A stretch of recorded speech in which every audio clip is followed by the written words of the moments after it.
Okay, wonderful. Central America, where I work, is home to the second largest forest in the Americas outside of the Amazon. It's home to numerous endangered species, a vast network of protected areas, but yet the region is plagued by some of the highest deforestation rates in the world, even in national parks. The question that my research seeks to answer is why? Go ahead, next slide, please.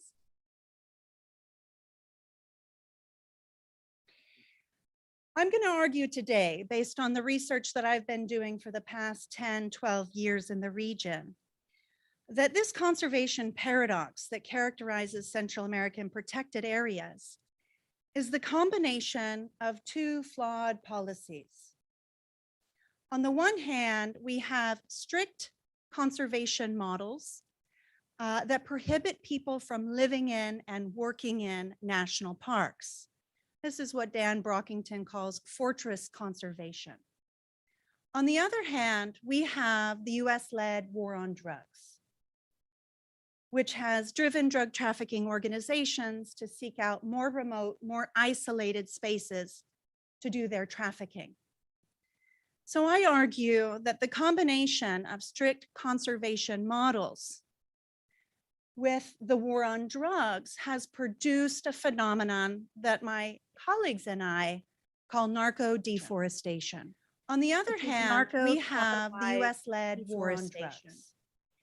And it's the combination of driven drug trafficking organizations to seek out more remote, more isolated spaces on drugs to do their trafficking.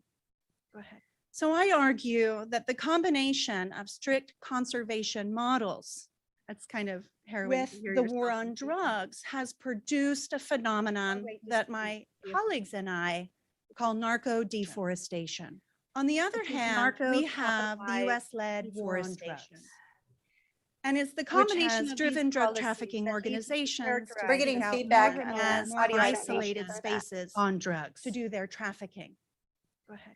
So I argue that the combination of strict conservation models, that's kind of harrowing with the war on drugs, has produced a phenomenon that my colleagues and I call narco deforestation. It's On the other hand, we have kind of building the suspense here.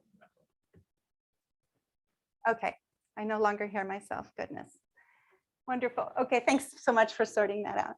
So the question is, why Central America?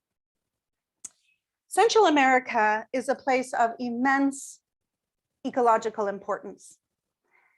Central America has less than 1% of the world's land surface, but yet has more than 7% of the world's biodiversity.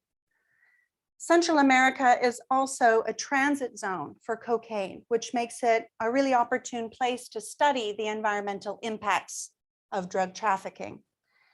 And lastly, Central America in the past and today is deeply connected to the United States. What happens in Central America in terms of climate change, migration, and national security impacts us here at home. So for these reasons, we're focusing on conservation on drugs in Central America. Today, I'm going to give you a background about conservation policy and drug policy in the region that has produced this phenomenon that I'm calling conservation on drugs, which can be measured in terms of narco deforestation. I will then lay out some of the environmental consequences of drug trafficking in the region, the challenges that are a result of conservation on drugs. And then lastly, I will give you some potential policy alternatives to think about and some work that I'm doing on the ground to address this situation. Okay, next slide, please. Thank you so much. We're good to go now. Okay. The Mesoamerican Biological Corridor is a network of national parks and protected areas that connects South America to North America, providing a land bridge for migrating species. The system aims to preserve forests and habitats, and it was created in the 1990s. And indeed, it's a really complex geography of biological corridors, protected areas, and multiple use zones. I've been focusing on the Mesoamerican biological corridor for some time, and I have 3 research sites that I emphasize in particular. One is the Osa Conservation Area in Costa Rica. The other site where I've done extensive fieldwork is in Northeast Honduras in the Mosquitia and the Rio Platano Biosphere Reserve, and also in the Maya Biosphere Reserve in Guatemala. Slide, please. I've spent most of my research experience and time in the Maya Biosphere Reserve. I conducted 2 years of ethnographic fieldwork living in the reserve from 2008 to 2010, doing my doctoral studies. And I've continued to work there ever since. I care very deeply about this place and the people who manage the forests and the ecological systems of the Biosphere Reserve. The Maya Biosphere Reserve, or the MBR, was created in 1990 in the department or state of the Petén. It's over 20% of Guatemala's national territory, over 8,200 square miles, about the size of Delaware. And the Maya Biosphere Reserve shares 50% of Guatemala's boundary with Mexico. So 1/2 of Guatemala's international frontier with Mexico is actually in the Maya Biosphere Reserve. It is home to many endangered species, as well as hundreds of Mayan archaeology sites, some of which are more than 2,000 years old, like Tikal that you can see here. Slide, please. The geography of the Maya Biosphere Reserve reflects debates and conflicts about the best type of land use and management to achieve conservation goals. When the reserve was created in the 1990s, the architects of the MBR placed the most ecologically sensitive areas of the reserve into national parks, where people are prohibited from living and from extracting resources. I want you to take notice, please, of the western part of the reserve. Laguna del Tigre is the largest national park in the Maya Biosphere Reserve. And we also have another large park in the west, Sierra de la Candón. These national parks prohibit residency, resource extraction. They epitomize what I mean when I talk about strict conservation models. The idea that to save nature, you need to create wilderness preserves that are devoid of human residency and resource extraction. They are, again, what Dan Brockington refers to as fortress conservation models, the idea of having a fortress upon which you're trying to keep locals and local resource users out of. The history of wilderness preserves and national parks has a long global history. And indeed, it underpins the formation of our national park system, as well as many wildlife preserves found in Southern Africa.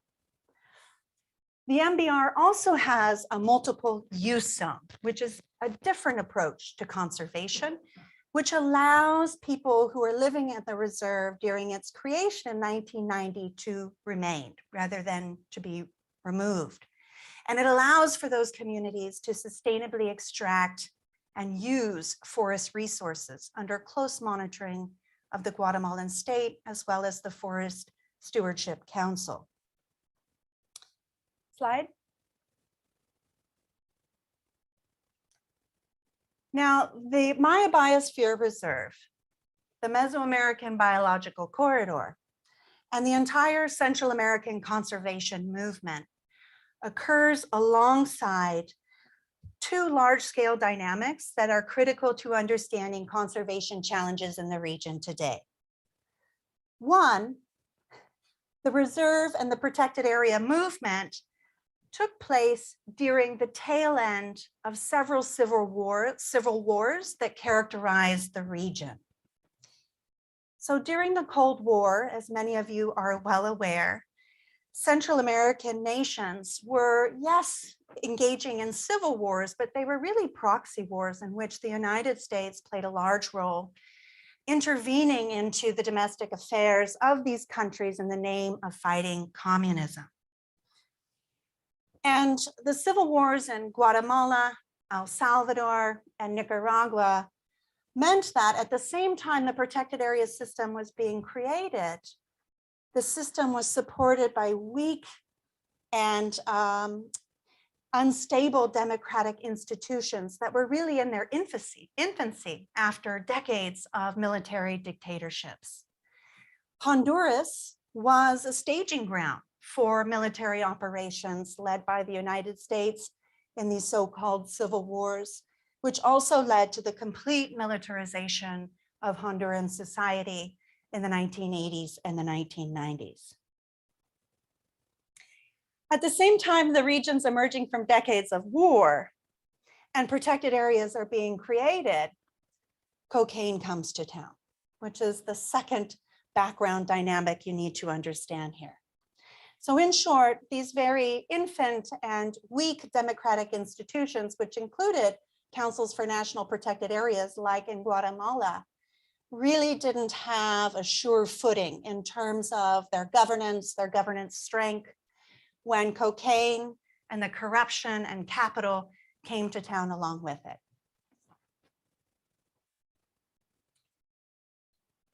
So cocaine trafficking in Central America today is inseparable from the war on drugs in Colombia in the 1980s. When I refer to the war on drugs, I am referring to a militarized approach to interdiction that focuses on seizing supplies of cocaine to solve America's drug problem, rather than focusing on a reduction of demand-based approach here on domestic turf.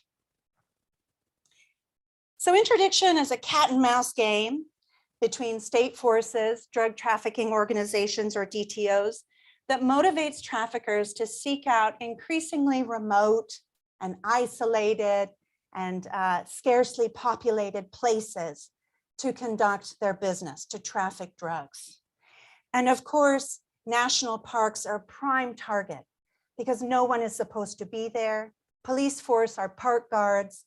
And if there are people there, they're often squatting illegally on national park lands and are in no position to denounce narco trafficking activities. In addition to, could you go back just one, thank you. In addition to military interdiction, another key hallmark policy of the war on drugs is what is called the kingpin strategy. Have you heard of this? It's the metaphor of kingpin or the pin in bowling, that if you take out the kingpin, you knock out all the other pins, right? But the game's a bit more serious than bowling. And the DEA, they implemented the kingpin strategy in Colombia in the 1980s with the goal of dismantling and taking down the Medellin cartel, which was led by Pablo Escobar. Pablo Escobar and the Medellin cartel monopolized cocaine production and trafficking throughout the entirety of the 1980s.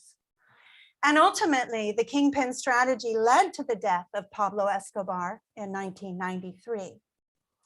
But rather than packing up and going home and getting day jobs, cocaine producers and traffickers rethought their strategies and came up with more innovative ways to avoid seizure and interdiction. And it's at this point that we have a dramatic restructuring of cocaine trafficking in the Americas. Before Pablo Escobar's death, 90% of cocaine bound for North America went through the Caribbean and then into Florida, the Eastern Seaboard, and then to the rest of the United States and on to Canada. When the cartels decided to find another way to get their product to North America and seek out new trafficking routes, they began to collaborate with Mexican cartels, who were lower level players at the time, producing and trafficking marijuana and heroin, but they didn't have their foot in the cocaine game at the time. Slide. So what we have today is a complete inverse of the geography of cocaine trafficking that characterized the 1980s. Today, 90% of cocaine that comes to North America is funneled through Central America, that tiny land bridge, that tiny isthmus that connects the two larger continents. This first took the form of drug trafficking cartels landing planes full of cocaine in Mexico, and then secondary shipments continuing over land or sea into the United States. By the mid-2000s, the newly enriched and newly empowered cartels, now in the billion-dollar cocaine game, had already had a negative impact on Mexican society.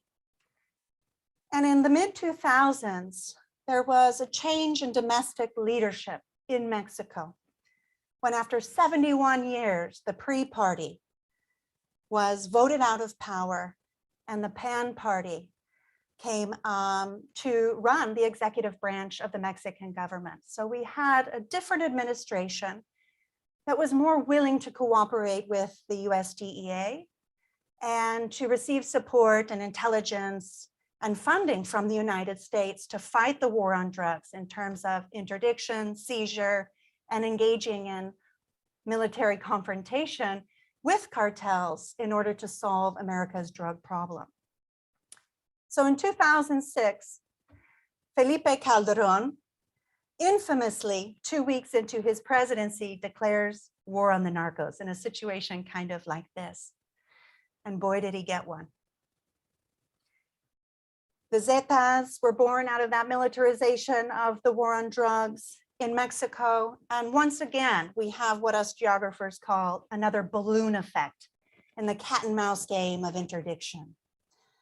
Rather than packing up and going home, the Mexican cartels sought out more remote, more isolated spaces in which they could land their shipments coming from South America. And it's at that point when cocaine trafficking gets relocated to the Maya Biosphere Reserve. You'll see in this map, if you're able to look at the detail, that in green, what we have there are air routes. And so this map is really a depiction of cocaine trafficking in the region in the mid to late 2000s, when the Maya Biosphere Reserve becomes another hot trafficking node. Interdiction pushed trafficking into Mexico, which then another balloon effect. You squeeze the balloon, you don't pop the balloon, but you displace the pressure. Trafficking moves to Guatemala. The Maya Biosphere Reserve is a perfect place right across the border. Nobody's living there. And then following the Honduran coup of 2009, as well as some half-hearted interdiction efforts in the Maya Biosphere in the 2000s, we have the Honduran Mosquitia emerge as a hot node of drug trafficking. So it's that story of the balloon effect from Colombia to Mexico, or Colombia from the Caribbean to Colombia to Mexico, and then into Central America that helps us make sense of when and why cocaine came to town. And indeed, the institutions of governance characterizing these new democracies simply were in no position to deal with the pressures, corruption, and capital and violence that drug trafficking brings in its wake. Slide, please. So when drug trafficking organizations began to traffic in the Maya Biosphere Reserve, they began to deforest en masse. This is a map of man-made fires between 1998 and 2016 in the Maya Biosphere Reserve. And if you remember, the national parks located in the West have the strictest conservation policies, but yet you can see in this map, they have been the hardest hit in terms of deforestation, which I'm going to call narco deforestation, and back that up for you with some evidence and research that we have. So you might be asking yourself, why would drug trafficking organizations want to burn down forests and protected areas? The first answer is that they're using the newly cleared pastures that were once forests to construct clandestine airstrips. There are more than 200 illegal airstrips in the Maya Biosphere Reserve. It's called the Cemetery of Plains because of the number of planes that are just abandoned by cocaine trafficking organizations that then smuggle the cocaine across the very porous and unmonitored border between Guatemala and Mexico in the reserve, and then on to the Pan American Highway and into our country and Canada. The second is that they're hiding these airstrips in cattle pastures. Cattle ranching has been going on for a very long time in this region. It's a legal industry that has a large segment of the economy. There's a lot of room to launder money. And drug traffickers have found that cattle ranching is an opportune business to not only hide those airstrips, but also to launder money. I mean, think about it. They're illegally occupying this land. So if they're going to invest their narco capital into a commodity, cattle are fantastic. In Texas, everybody knows about this. Cattle are expensive. It's an unregulated industry. And if the cops show up or the DEA show up, you just move your cattle elsewhere. Outside of protected areas, as you're well aware, DTOs launder through hotels, gas stations, but that sort of physical infrastructure is not attractive in a protected area where they're completely violating the law. And so cattle ranching is a fantastic mechanism for hiding airstrips, having a somewhat less pernicious presence in the reserve, and also to launder money en masse. To the tune of $10 billion a year is the estimated value of the cocaine market just in Guatemala alone. Now, many state leaders in Guatemala and public policy officials argue that it's not narco cattle ranching that's driving deforestation in the Maya biosphere, but it is poor peasants, including indigenous peasants, who are legally squatting and farming in the Maya Biosphere Reserve and its national parks. And of course, many of these individuals have questionable ties to organized crime. There's an incentive to blame poor peasants for deforestation rather than recognize the role that some of the most powerful and dangerous criminal organizations in the world are playing in these protected areas.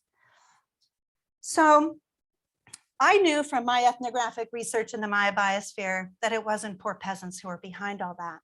And with my collaborators at Texas State and with colleagues across the country and really across the Americas, we set out on the task to measure narco deforestation.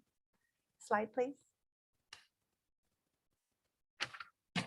So the first thing that we did was use geospatial technologies like remote sensing and geographic information systems to analyze satellite imagery to really get a handle on the level of deforestation that's occurred in this moment in time in which drug trafficking has been ubiquitous, really, especially in the western part of the reserve.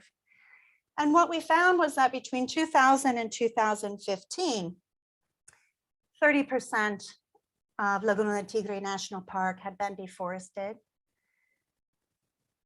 23% of an area surrounding the main road going up into the reserve, ending in the village of Carmelita, where I lived, had been deforested. And then we looked at Sierra de la Candon and other national parks suffering from high levels of deforestation. Slide, please. But deforestation is not narco deforestation, right? So how do you make the links between deforestation and drug trafficking organizations? To do that, we needed another data set that our collaborators in Guatemala provided us. And this second remote sensing data set is not coming from images taken from satellites circulating the Earth, but from nearly 15,000 pictures taken with the GoPro camera by conservation organizations concerned with the proliferation of cattle ranching in the reserve, illegal cattle ranching. All of the cattle ranching is completely prohibited, if I haven't made this clear. And the second data set was analyzed by people, one picture by one picture by one picture, to determine in that photograph if there was large scale cattle ranching taking place. And then essentially we superimposed the cattle database, the cattle presence database, on top of the land use land change database to determine where cattle ranching activities and deforestation were occurring in tandem, occurring in the same place. Slide. Oops, that video is covered, but good thing I've got the statistic memorized. What we found, and I'm smiling, but I shouldn't be, is that a whopping 87% of deforested lands in Laguna de Tigre had evidence of large scale cattle ranching. And by large scale, I mean larger than 10 hectares. There is no way that a peasant who is too poor to rent or to live on land would have the capital to deforest, put up barbed wire, fences, a cattle ranch that's 10 hectares large. So this is not small scale ranching by peasants. This is large scale narco-capitalized cattle ranching. Unfortunately, Guatemala is not an anomaly. My colleagues who I've collaborated with on projects looking at this question had an article in 2017 that came out where they looked at the region and used some pretty coarse methods to try to determine narco deforestation at the regional level. And what they found was that 30 to 60% of deforestation in Honduras, Guatemala, and Nicaragua is attributable to narco capitalization and narco deforestation in protected areas. In our most recent project, and I most certainly would like to recognize the National Science Foundation and NASA, as well as Future Earth, for funding this research. This funding allowed us to go back to the field and to get on the ground and to start asking bigger questions about the environmental impacts of drug trafficking, or as I say, conservation on drugs. So we went to the Osa Peninsula in Costa Rica. We went to the Mosquitia in Honduras, and we went back to the Maya Biosphere Reserve, back for me, first time for others. And we met with protected area stakeholders, park rangers, community leaders, residents, leaders of women's organizations, military officials, elected officials. And we did about 60 participatory mapping exercises where we brought maps of deforestation, land use change, and we had people who knew those areas well tell us, yes, I know this was the narco trafficker, such and such, and this is where they went in and land grabbed and deforested en masse in a short amount of time. And so we were able to compile these sort of density maps, kernel density maps, to illustrate the depth of narco trafficking's impacts on the environment. And what we also found was that narco deforestation was just the tip of the iceberg. Drug trafficking organizations are also destroying mangrove habitat. They're filling in wetland areas, particularly in Costa Rica and the Osa Peninsula. They are fueling forest fires, illegal logging. They have their hands in illegal logging as well as illegal mining. Drug trafficking organizations are enabling the proliferation of the trafficking of flora and fauna, and even are engaging in illegal gold mining in protected areas. So we have come to recognize that the problem really is one of narco degradation, narco environmental degradation, rather than just narco deforestation. Slide, please. So that's the bad news. Those are the challenges. Let's talk about the solutions. The solutions to this problem return us to this map, forest fires in the Maya Biosphere Reserve. And You don't have to have a PhD in geography to recognize there's a spatial pattern going on here, right? In contrast to the West, the multiple use zone where communities are allowed to live and work, forest cover remains. So the question is why? What's so different about what's going on in the East compared to the West? And the answer is grassroots community-based resource management as an alternative model to strict fortress conservation. Slide, please. So today, the Maya Biosphere Reserve is home to one of the world's largest communally managed forests. What does that mean? Well, let me tell you just a thing or two about community-based forestry in the Maya Biosphere. When the reserve was created in 1990, there were a dozen or more communities that were living in the forest. They had been there for more than a century, and many of the Maya claim this territory since time immemorial. And these forest communities were doing chicle extraction to produce chewing gum. And so they had a long history of forest resource management, but not in timber. They originally experienced the creation of the reserve almost as land dispossession, because all of a sudden they have protected area officials showing up in their towns telling them where they can grow food, where they can hunt, where they can't, where they can get wood for fuel to build their houses. And they really felt like the custodians of the forest. And when they got wind of additional plans to create private companies, timber companies owned by national elites in Guatemala City or even in the United States, that the government was going to grant timber concessions, they organized in response.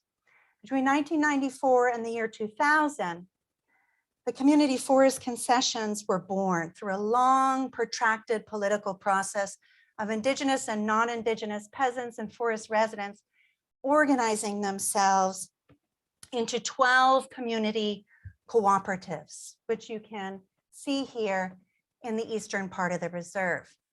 20 years later, 9 out of the 12 are still in existence. And in fact, many of them have had their 20-year contracts renewed because of their conservation successes. Now, 2 of the concessions have been canceled and 1 has been suspended. And this is in large part because narco cattle ranchers have infiltrated those communities and co-opted or forced people to sell their lands. The 9 existing concessions have paid a really high price for their conservation outcomes. At least 3 community leaders have been murdered by drug trafficking organizations, and many more have received death threats and been forced to flee even the country. Slide. This leads many people to call the community foresters the forest guardians of Guatemala. And this is one of 2 keys to success that I want to share with you today about this model. First, community-based resource management, in contrast to strict or fortress conservation models, make local people allies of conservation efforts rather than the enemies of conservation efforts. In national parks like Laguna del Tigre, many poor peasants illegally farm because they simply have no other place to go following decades of civil war and centuries of colonial land dispossession. When folks are illegally squatting in national parks, either because they claim that land as their ancestral lands, but more often than not because they have no other place to farm or to live, it puts them on the same side as the law as some of the world's most powerful criminal organizations. They're outlaws. And the drug trafficking organizations take advantage of their vulnerability. They're never going to be denounced by those folks, but they really buy and forcibly co-opt the squatters, the so-called squatters in the national parks through the provision of services and security. So this is a big difference. Allies versus enemies of conservation. Slide. The second factor, and relatedly, is that the concessions and their political umbrella, the Association of Peten's Forest Communities, execute many governance functions in the Maya biosphere that the Guatemalan state is unable or unwilling to perform. If we think about the state as a set of institutions that provide services and security rather than an abstract thing, we can start to understand that the concessions really are the governing actors in the reserve. Community forestry generates more than $6 million annually that are directly reinvested in the communities in the forms of good paying jobs, high wages, and investments in the communities that manage the concessions. These investments include paying teachers' salaries, which doesn't happen, and thus the teachers don't show up, stocking the schools with supplies, building health clinics, putting medicine in the health clinics, providing emergency medical expenses, funeral expenses, and a number of other services. Slide, please. And importantly, the Maya Biosphere Reserve's community forest concessions do the work of control and vigilance. They are the forest fire fighters in the reserve, volunteer. They also do biodiversity monitoring. This is Baird to Pier, and do reforestation projects. And each concession has a control and vigilance committee that patrols the territory on foot and also uses drones and other geospatial technologies to monitor what's happening in their forest. It's a requirement for the renewal of their concession on an annual basis. So in essence, they're doing the work of governing the reserve. And this is a big piece of the puzzle, at least for me, in explaining why community forestry has been successful. But despite these successes, there are still many threats to community forestry as an environmental and social justice movement. Drug trafficking organizations, large-scale tourism interests, and even petroleum extraction companies all want to have their foot in the Maya Biosphere Reserve. So to conclude, I want to leave you with a couple of thoughts about how we might get conservation off of drugs, if you will. First, this requires rethinking the relationship between drug policy and conservation policy. Most often than not, drug policy and conservation policy operate in separate silos. We must understand that drug policy is conservation policy and vice versa. And I hope that I have convinced you of that today. And secondly, we have to rethink what we assume to be good drug policy and good conservation policy. Strict fortress conservation models that criminalize local resource users, especially in resource-poor countries with weak state institutions like Guatemala, are more often than not more degraded than areas that are protected and managed by local stakeholders who have an economic and governance investment in those protected areas. Likewise, the war on drugs has had multiple negative and unintended effects, of which the violence and corruption we're all too familiar with is just one piece of the story. Perhaps you were not fully aware of the environmental impacts of the war on drugs. If just a small fraction of the US military budget that went to funding counter-narcotic interdiction and seizure activities in Central America were invested in community-based resource management as a conservation strategy, as a security strategy, I really believe that the ecosystems of Central America, our fellow Central Americans, and even our own national security would benefit immensely. Thank you so much for your attention. Thank you so much. And we're going to move on to Q&A. And for those here in person, you are free to raise a hand and I'll pass a mic. If you're watching virtually, you can text your questions to 616-308-6560. If you're shy and in person, you can do the same thing. Let me start off with a question asked by somebody participating virtually. You've mentioned that many of these countries are led by weak central governments. Is there a likelihood of that changing anytime soon? Or do we have to come up with ways to manage that underlying condition in some of these countries? Unfortunately, I feel pretty pessimistic about governance in Guatemala and Honduras in particular, and Costa Rica is in a much better position, but not immune to the corruption that accompanies drug trafficking. There have been several factors recently that have emboldened organized crime and their allies in the government.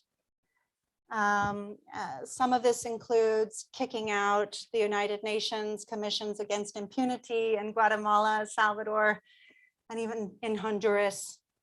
As many of you might be aware, until recently, the Honduran government, the president of Honduras, had known ties to drug trafficking organizations.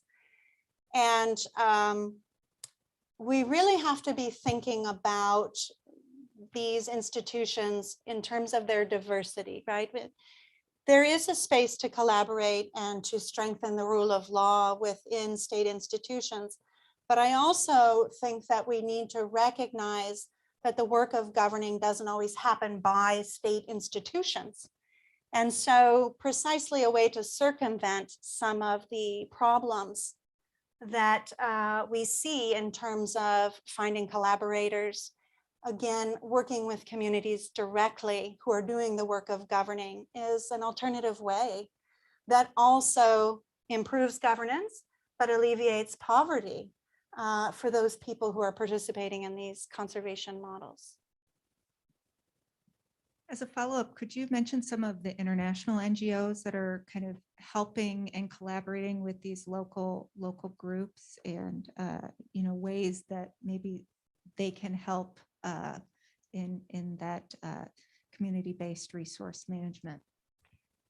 Yeah, the Maya Biosphere Reserve is definitely on the radar as an important area to invest money and time by large international organizations. So several organizations like the Nature Conservancy, the World Wildlife Fund, the Wildlife Conservation Society, Conservation International, have all supported conservation in the reserve. And USAID has also played a really big role in supporting the community forest concessions, as well as Rainforest Alliance. And what's really remarkable is that when you talk to some of these biologists and conservation leaders in these organizations, they really, I believe, would share the same message that I'm conveying today, that they originally came to the reserve in 1990 with their North American conservation models of national parks, and boy, were they wrong. And so we've really seen a wonderful transformation in how people in the region are thinking about the role of Indigenous and non-Indigenous communities in rural spaces as becoming conservation partners. And in addition to these large international organizations, ACOFOP, the Association of Petens Forest Communities, is part of the Mesoamerican Alliance of People and Forests. So they're collaborating with other Indigenous, peasant, grassroots models, and they actually travel the world, helping other communities develop similar projects that are historically and geographically customized to the needs of those places and peoples. So we even have an international network of grassroots organizations doing this type of work. Oh, hello. Two questions, but I'll ask them. With the new president, Castro, in Honduras, do you think progress can be made against this problem, or will it just move maybe elsewhere? And secondly, is cocaine consumption increasing in the United States or Canada? Do you know? As to the first question, I really do think that there is some hope with the change in administration in Honduras. I'm reminded of several actors within Guatemala, like the Attorney General, who was key in sort of addressing corruption in that country. Never underestimate the power of a woman in charge, right?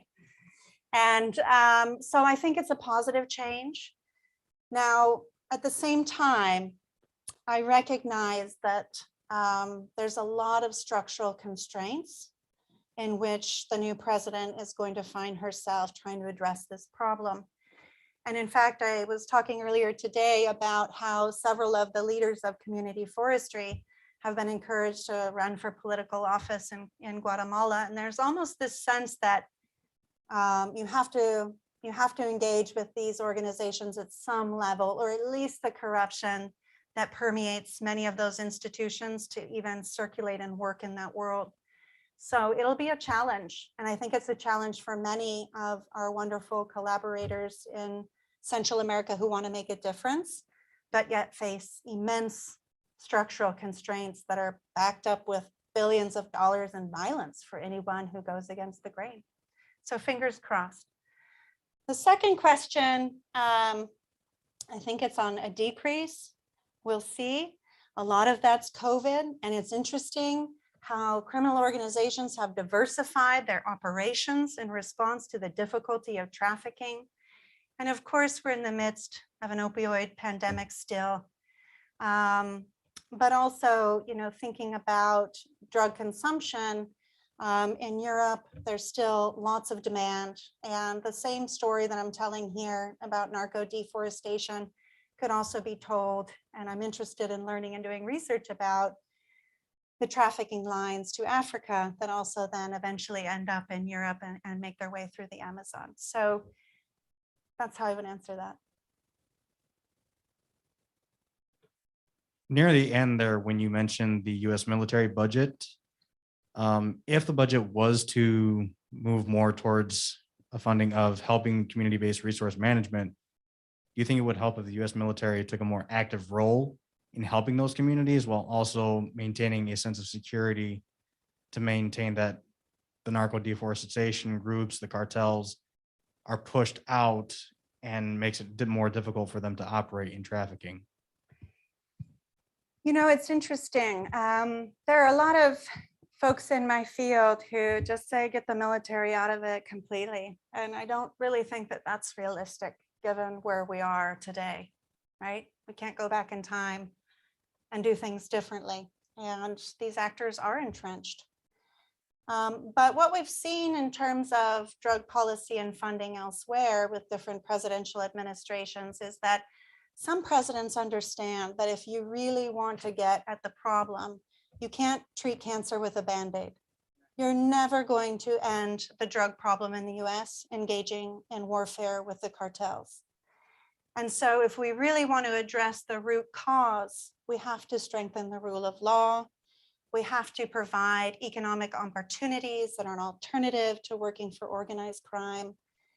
And an alternative way of doing this is to work on the ground with well-established organizations who are backed by and transparent with international nonprofit and development institutions. And so I think that clearly the US military even has a role to play because these actors now have become so emboldened that we do need to provide security for the community foresters. And as I've mentioned, there have been leaders who have been killed. So they often go along patrols with the Guatemalan forces to patrol their areas. But even the military has taken a development turn, a humanitarian approach. And I would argue that, some of those funds by our government should be redirected to those more softer, sort of really deep-rooted approaches that will get at some of these ultimate causes of the problem. We've got a lot of questions coming in via text, but we're going to take a couple audience questions here. When you have a corrupt government, and to some extent, even non-corrupt governments, they will go where their financial interests are greatest. So how do you convince and the Central American governments and countries there and the actors there that it's to their financial interest to stop deforestation. Because to me, if the finances are there, they'll stop it. If the finances are on the narco side, they'll go that route. So how do we change that dynamic? We reduce demand for cocaine in the United States and in North America. You know, macroeconomics 101, where there's demand, there's going to be supply. And if there's a cut in supply, the price of the supply is going to go up. If you have to pay off multiple bribes or arm yourselves, militarize your organization to get your product to market, the price goes up. And so you're right. It's extremely challenging to provide an alternative. One way that that can take place is promoting transparency within the government and addressing impunity and corruption on the one hand. There was a lot of headway made in Guatemala in particular with CICIG, the Commission Against Impunity in Guatemala. This led to the removal of President Perez Molina after his embezzlement ring came to light. That was the UN Commission. The UN was supporting the Attorney General in Guatemala that brought Rios Montt, who was a dictator in the 1980s who committed genocide against the Maya, to justice. So there are ways to promote commissions and practices that improve transparency and also address those issues of impunity and corruption. But ultimately, what I hear you saying is that, again, you know, we need to deal with the problems in our house. And for every $1 that is spent on rehabilitating drug addicts in this country and educating people about the dangers of drug consumption, $3 or so is spent on military interdiction efforts.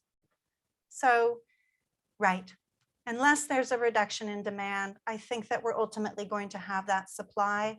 And as long as military interdiction is the approach that our government takes to reduce supply, the cartels will continue to become richer and more powerful.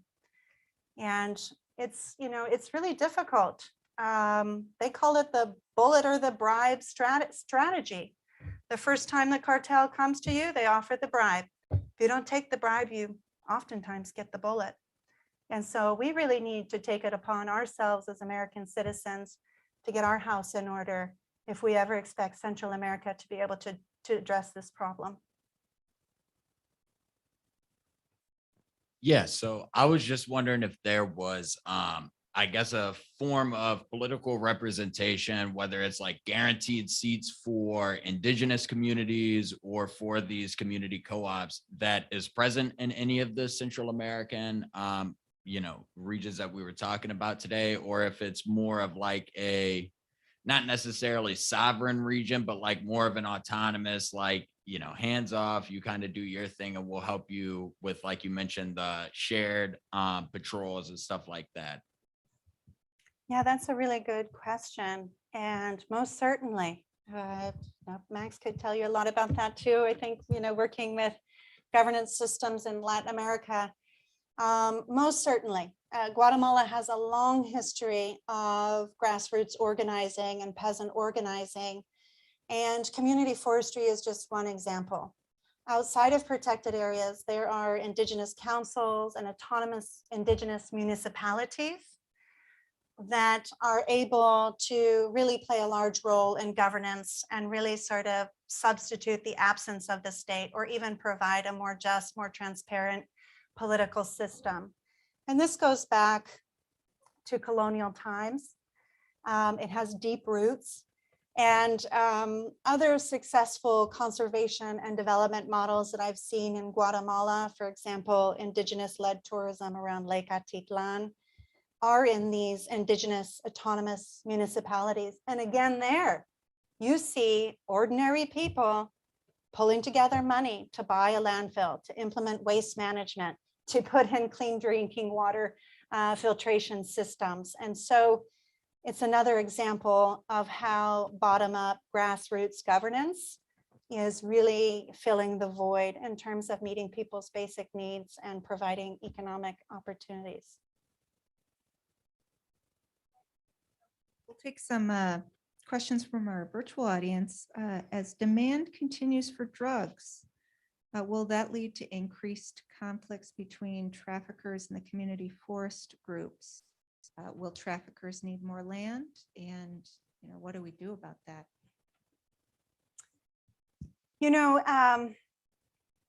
It's a concern. And again, I think that my story is about cocaine trafficking, and one could investigate the environmental impacts of heroin production or marijuana production and all of its knock-on effects for governance. But thinking about the question of narco deforestation and the role that cocaine plays, again, these communities need support. And many people have said to me, well, how can you advocate that communities should play the role of taking on the drug trafficking organizations? And my response is, they already are. So we might as well support them, right? And not that they should take on the role of the Guatemalan military, but again, they need financial support, expertise to grow the community-based resource management model. And a lot of organizations are getting on board. So it really sort of requires rethinking conservation. It's not just about creating national parks. Conservation is an alternative policy to dealing with the drug problem. It's a national security strategy in part for the United States. And so we should fund it as such. And currently, and some good news, is that because of the writing on the wall, or the writing on the map, as it were, 2 new concessions are being built. And we are seeing quite a bit of support for community forestry. And I recently had the opportunity to work with USAID, the US Agency for International Development, to produce some materials that help educate development practitioners about what's worked there. And imagine Guatemala, a civil war torn country. There are both ex-members of the military and the guerrilla who are community foresters, and indigenous and non-indigenous people. If it can work in Guatemala with the right support, it can work elsewhere. That came up.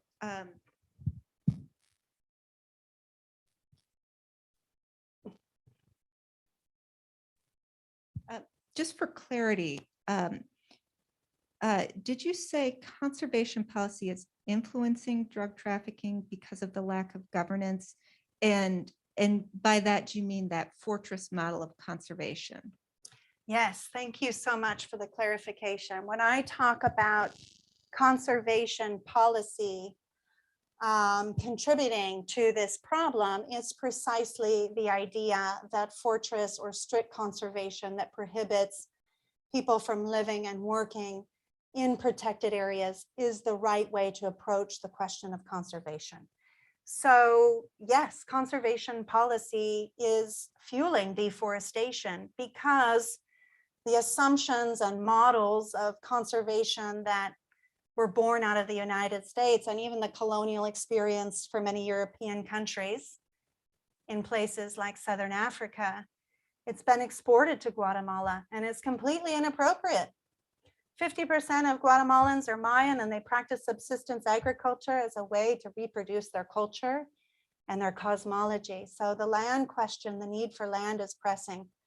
And in a country like that, that puts aside large swaths of land, just not even engaging with the fact that these are the ancestral lands of the Maya people themselves, it's going to be bad for conservation.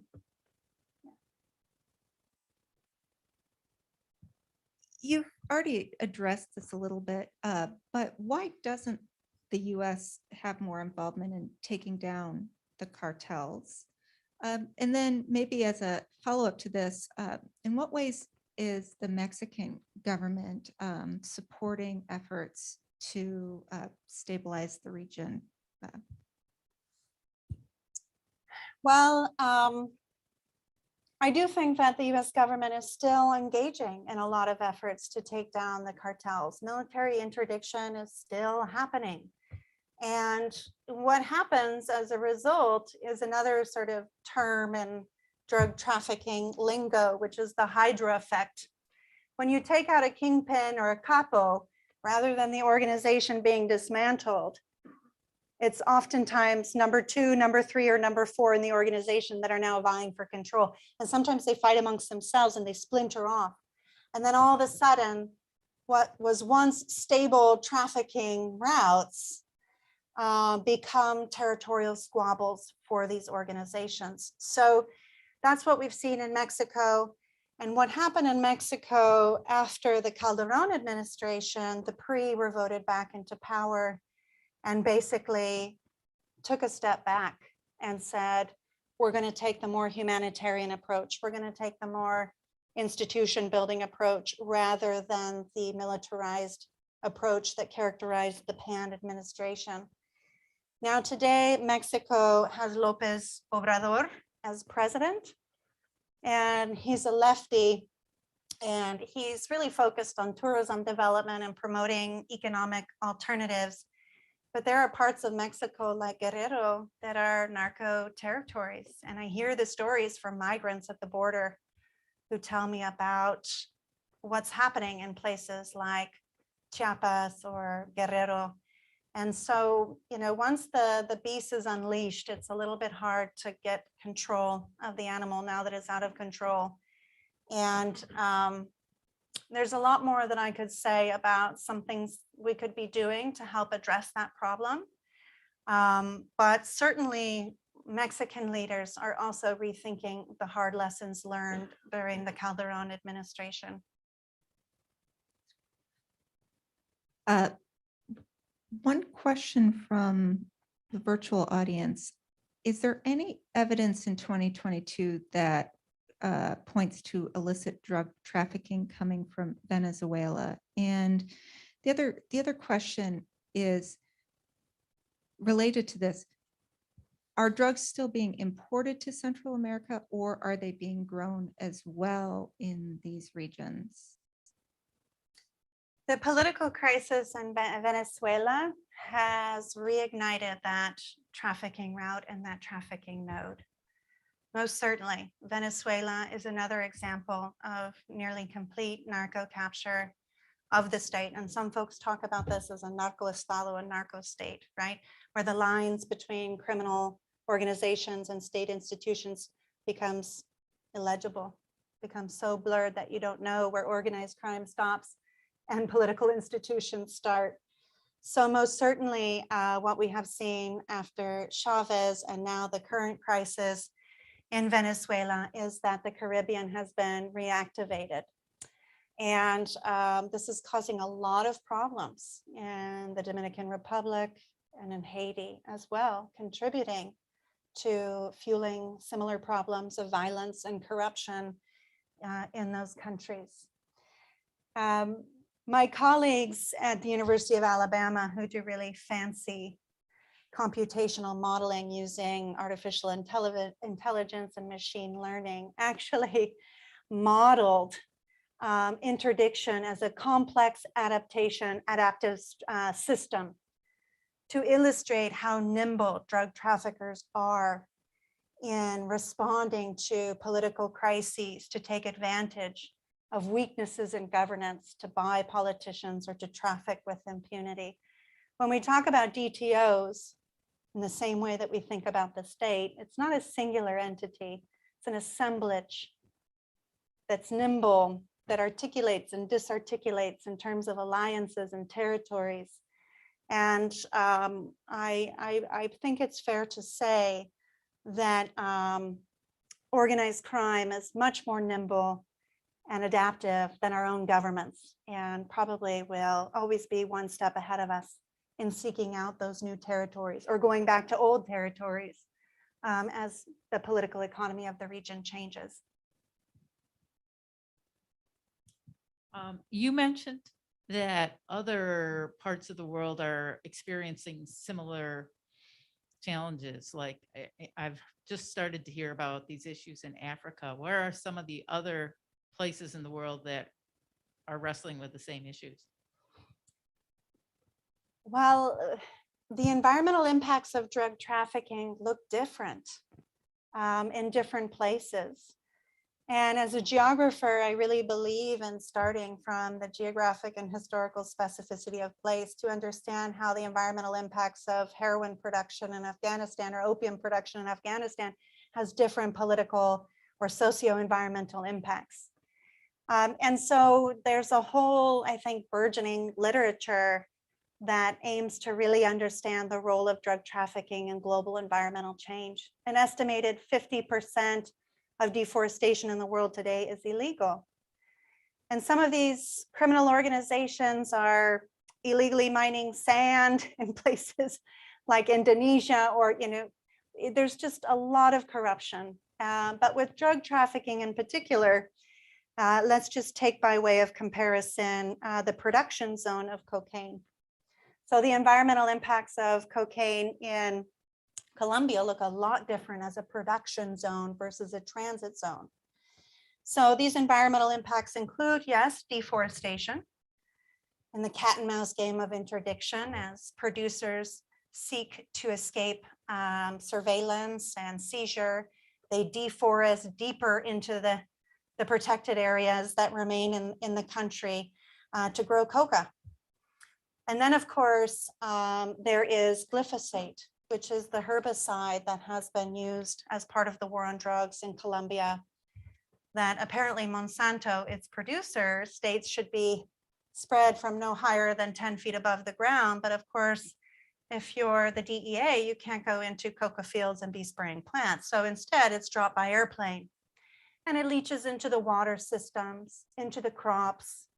And so we have numerous sort of contamination of water resources, food resources, and even human health impacts of people being exposed to this herbicide, which is a different dynamic. And related to your next question, there is some rumor of a few coca plantations in Guatemala, but it pales in comparison to the production in the Andes, and the region remains a transit zone.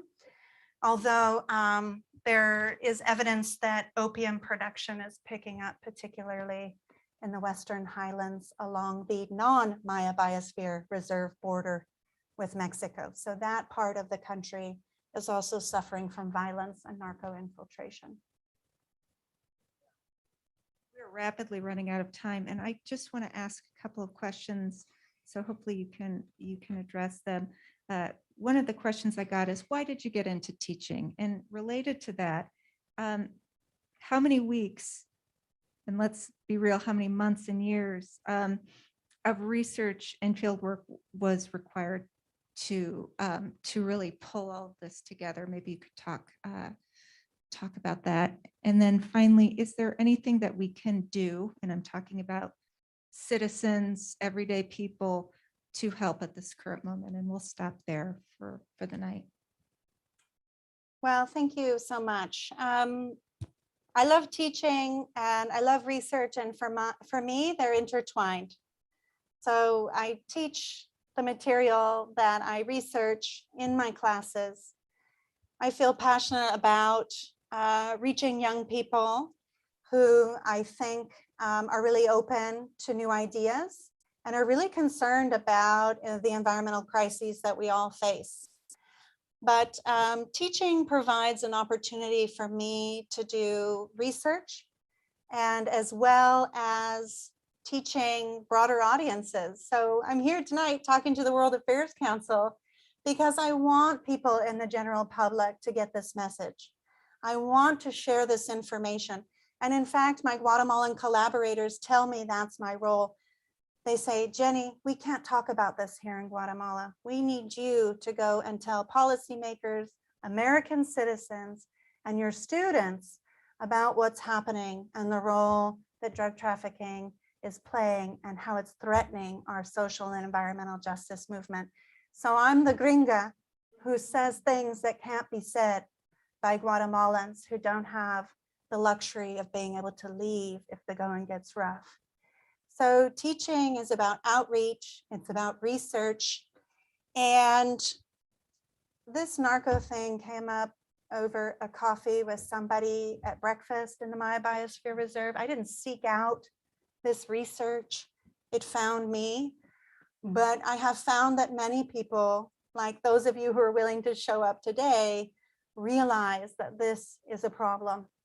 And many of my students, regardless of where they are with immigration, regardless of where they are in terms of the politicized political world we live in, a lot of people understand that we need a change. And I would say that I've been working on this for the last 10 years, but it really is a collaborative effort with remote sensing folks, machine learning folks, hardcore ethnographers who have spent a lot of time in the Mosquitia. And so it's a collaborative project, many years from many people. And there's still a lot to be done.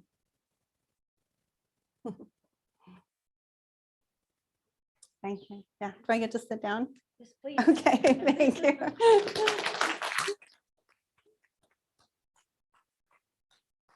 Thank you so much for devoting so much of your time and talent to this really important topic. I know I learned a lot. And thank you for coming to West Michigan to share it with us. So again, thank you very much. Thank you for having me. Our next Great Decisions program will be just a few days from now on Thursday, February 24th at 6 p.m. when space law expert, who knew that such a thing existed, space law expert Franz Vanderdunk from the University of Nebraska-Lincoln presents on global cooperation in space. Then on Monday, February 28th at 6 p.m., Dr. Fiona Hill, a former national security advisor, will speak on Russia and the US, a pretty timely topic. So please join us again in person or virtually. Have a great night. Thanks.